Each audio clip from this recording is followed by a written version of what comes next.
నమస్తే. నిన్న ఏదైతే మన మల్కాజ్గిరి చెందినటువంటి కాంగ్రెస్ నేత మైనంపల్లి హనుమంతరావు పొద్దున్నే ఫోన్ చేసేసి నన్ను, నా కుటుంబ సభ్యులను బండ బూతులు ఏదైతే తిట్టాడో దాన్ని ప్రజలకు నేను తెలియజేసిన. ఈ విధమైనటువంటి ఒక గలీజ్ రాజకీయానికి తెరలేపిండు. ఈయన యొక్క రౌడీజం, ఈయన కొడుకు, వీళ్ళు వాడేటువంటి భాష, వీళ్ళ దగ్గర ఏదైతే పవన్ కళ్యాణ్ సినిమా గబ్బర్ సింగ్ లో ఉన్నటువంటి గూండాలు ఉంటారు, పవన్ కళ్యాణ్ పక్కన ఒక 7-8 మంది, ఒకడు చెవుకు పోగు పెట్టుకుని, ఒకడు ముక్కుకు కడియం పెట్టుకుని, ఒకడు రకరకాల అంటే వేషధారణతో గొలుసులు వేసుకుని మెల్లో రకరకాల విలక్షణమైనటువంటి ఒక వేషధారణతో ఉంటారు. హౌలా గ్యాంగ్ ఒకటి ఉంటుంది. ఆ గ్యాంగ్ మాదిరిగా ఈయన దగ్గర కూడా ఒక గ్యాంగ్ ఉంది. మీరు పోతే నేను మల్కాజ్గిరి ఓటర్లకు ప్రత్యేకంగా విజ్ఞప్తి చేస్తున్నా, మెదక్ ఓటర్లకు ప్రత్యేకంగా విజ్ఞప్తి చేస్తున్నా. మైనంపల్లి రోహిత్, అదేవిధంగా మైనంపల్లి టీం అనేటువంటి వాళ్ళ ఇన్స్టాగ్రామ్ పేజ్ కానీ ఫేస్బుక్ కానీ చూస్తే మీకు తెలుస్తుంది. మా మీద ముఖ్యంగా క్రిషాంక్ గారి మీద, కేటీఆర్ గారి మీద, రీషన్న మీద, కేసీఆర్ గారి మీద, నా మీద, బాలరాజు గారి మీద వాళ్ళు వీడియోలు చేసి ఆ గ్యాంగ్, ఈ మైనంపల్లి వాళ్ళ అఫీషియల్ ఇన్స్టా పేజ్లు అవి, అట్లా అందులో రకరకాల వేషధారణలతో, రకరకాల భాషతో ఎంత బీభత్సంగా రే కొడక రాన్రా అది ఇదని బూతులు తిట్టుకుంటా, అందులో లాస్ట్ కు లేడీస్ ని కూడా ఇన్వాల్వ్ చేశారు, వాళ్ళు కూడా తిట్టుకుంటా ఇట్లాంటి వీడియోలు చేసి పెట్టడం. ఎలాంటి ఇది ప్రజాస్వామ్య దేశమా? ఎలాంటి రాజ్యంలో బతుకుతున్నాం? ఇది కాంగ్రెస్ రాజ్యమా? రౌడీ రాజ్యమా? ఇదా ఇందిరమ్మ రాజ్యం? ఇదా ప్రజాపాలన? ఇలా అంటే ఇంత దగులుబాజీ, ఇంత చెత్త కాంగ్రెస్ ప్రభుత్వాన్ని నేను ఊహించలేదు. సాక్షాత్తు ముఖ్యమంత్రి గారు హోంమంత్రిగా ఉన్నారు. వీటి మీద చర్యలేంటిది? డీజీపీ గారికి విన్నవించుకుంటున్నా బహిరంగంగా, అరే రారా చూస్తాం, అరే రారా మీ సంగతి చూస్తాం, అరే మీ ఆస్తులను విధ్వంసం చేస్తాం, అరే ఒకడైతే అలా పెట్టాడు, అమెరికాకు వచ్చి కూడా కొడతారంట, నన్ను అమెరికాకు వచ్చి కూడా మమ్మల్ని కొడతారంట. ఈ స్థాయికి దిగజారిపోయింది. ఇది బీహార్ కంటే అధ్వానంగా తయారైంది అనిపిస్తుంది వాళ్ళ తెలంగాణ. ఇక స్పందించొద్దు అనుకున్నా, ఈ విషయం మీద ఇంతటితో ఆపుదాం అనుకున్నా. అంటే మళ్ళీ ఏమనుకుంటారు, బెదిరిపోయింది అనుకుంటారు. భయపడే తత్వం కాదు. మళ్ళోసారి చెప్తున్నా, చంపుకున్నా, మీరు చంపినా నేను చావడానికి సిద్ధంగా ఉన్నా. నా తెలంగాణ ప్రజానికం కోసం, ఒక మంచి సచ్చీల రాజకీయాల కోసం నా ప్రాణం గనక పోవాల్సి వస్తే, ఇటువంటి హౌలాగాళ్ల చేతులు పోవాల్సి వస్తే నేను అర్పించడానికి కూడా సిద్ధంగా ఉన్నా. ఎందుకంటే ఎందరో అమరుల త్యాగం మన తెలంగాణ, 1200 మంది బిడ్డల త్యాగం అది. 9 ఏళ్లలో ఎంత చక్కటి పరిపాలన అంచింది కేసీఆర్ గారికి. ఇట్లాంటి రౌడీజం చేస్తే ఒక్కడన్నా మిగిలేదా? ఒక్క నా కొడుకైనా మిగిలేటోడా? ఇప్పుడు మాట్లాడే దాంట్లో ఒక్క నా కొడుకైనా మిగిలేటోడా?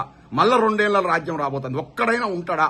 ఒక్కడైనా ఇలా గుండె ఇట్లా ఇప్పుకొని ఇది చేస్తారు. ఇది జూబ్లీహిల్స్ బై ఎలక్షన్ కాన్సి జరుగుతుంది. ఈ రౌడీ కల్చర్ అంతా కూడా, రౌడీ గ్యాంగులను మరి ఎవరి డైరెక్షన్ లో పనిచేస్తున్నారో కానీ ఇట్లాంటి శాశ్వతంగా మనజాలు ప్రజలు గమనిస్తున్నారు. ఆడపిల్లలు రోడ్ల మీద నడవాల, వాళ్ళ యొక్క ఆస్తులకు రక్షణ కావాలి. ఏదన్నా మాలాంటోళ్లను ప్రజాస్వామ్యబద్ధంగా రాజకీయం చేసేటోళ్లకు ఒక భద్రతా పరమైనటువంటి రక్షణ ఉండాలి. అలా లేకుండా ఎవడు మాట్లాడితే, ఇప్పుడు నేను ఏం మాట్లాడినా, మైనంపల్లి హనుమంతరావు, మైనంపల్లి రోహిత్ మీ స్థాయికి తగ్గట్టు మాట్లాడండి. ఇష్టమటు కేటీఆర్ గారి గురించి, హరీష్ రావు గారి గురించి, సాక్షాత్తు కేంద్ర మంత్రి బండి సంజయ్ గురించి, కేసీఆర్ గారి ఇట్లా మాట్లాడొద్దు అని చెప్పిన. దాన్ని డైజెస్ట్ చేసుకోలేక ఇక వాడు వెడితే పెట్టాడు నా మీద వీడియో. నేనంట ఇండియాలో చిట్టీల వ్యాపారం చేసి, చిట్టీలు అంటేనే నాకు తెలియదు, చిట్టీల వ్యాపారం చేసిందంట. చిట్టీల వ్యాపారం చేసి కోట్లు వేసుకొని ఓవర్ నైట్ అమెరికాకి పారిపోయి వచ్చిందట. ఇక్కడ స్థిరపడ్డట. అరే నా కొడక, నేను చెప్తున్నా, ఇది రాసుకో, నాది బ్లాక్ అండ్ వైట్ పేపర్ రా.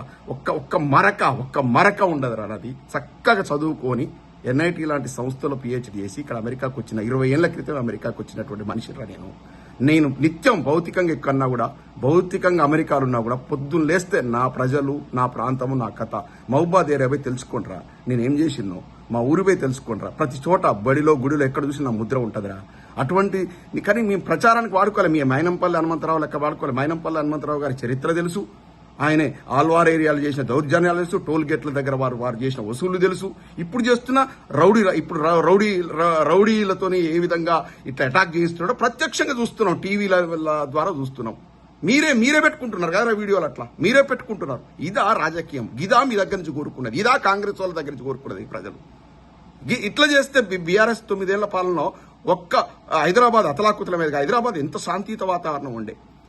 ముఖ్యమంత్రి గారికి విన్నవిస్తున్నారు రేవంత్ రెడ్డి గారు, ఇప్పుడు నేను రేవంత్ రెడ్డి గారు నాకు వెన్నుపోటు పొడిచిండు, రేవంత్ రెడ్డి గారు నాకు టికెట్ రానియకుండా చేసిండు, రేవంత్ రెడ్డి గారే నీ పల్లెకి 14 ఏళ్ళు మోసిన, అయినా కూడా వ్యక్తిగతం ఒక్క రోజు నేను రేవంత్ రెడ్డి గారి మీద దూషణ చేయలే, వారి సోదరుల మీద చేయలే. వారి సోదరులు నాకు చాలా క్లోజ్ ఫ్రెండ్స్.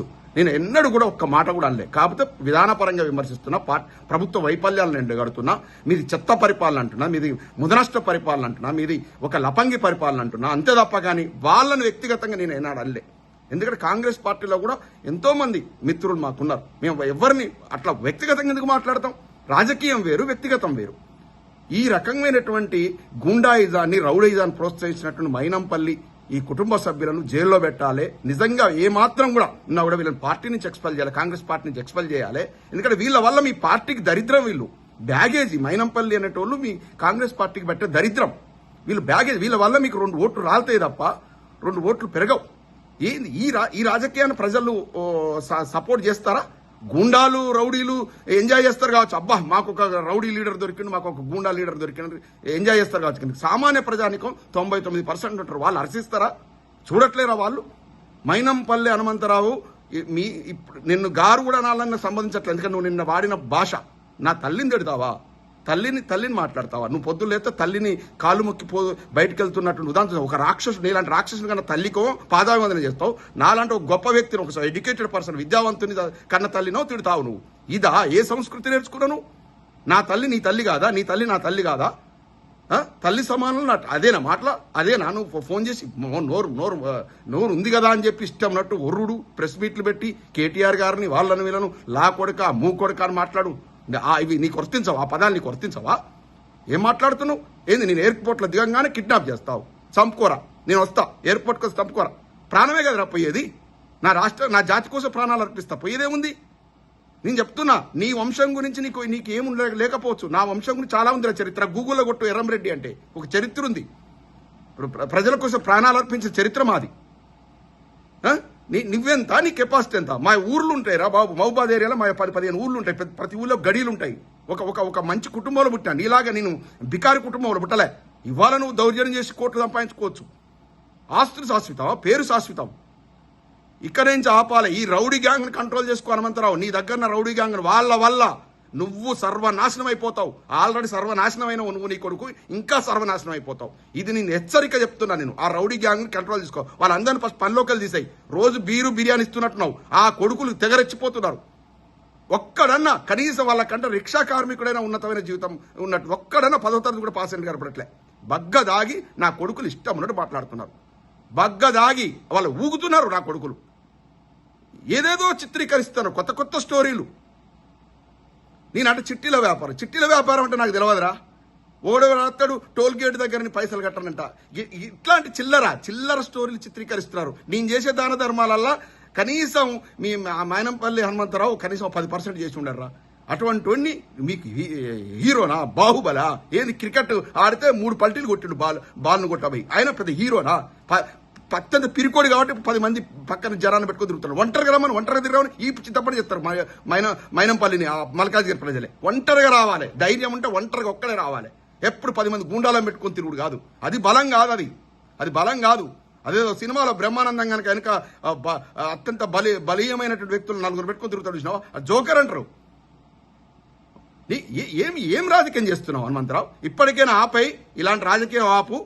సంక్షేమం మీద ఫోకస్ పెట్టు. మీ రేవంత్ రెడ్డి గారు ప్రభుత్వం మీద పోరాడు. 6 గ్యారెంటీల కథ ఏమైంది? మన కాంగ్రెస్ పార్టీ ఇజ్జత్ పోతా ఉంది, రుణమాఫీలు ఏమైనాయి, రైతు బంధు ఏమైందని కొట్లాడు.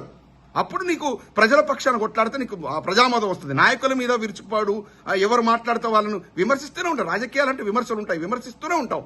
విమర్శలకు నువ్వు మళ్ళీ విమర్శలు చేయి. అంతేగాని ఇష్టపడి మాట్లాడేంది? నువ్వు మాట్లాడి మమ్మల్ని కూడా దిగదారుస్తున్నావు ఇలా మాట్లాడే పరిస్థితికి.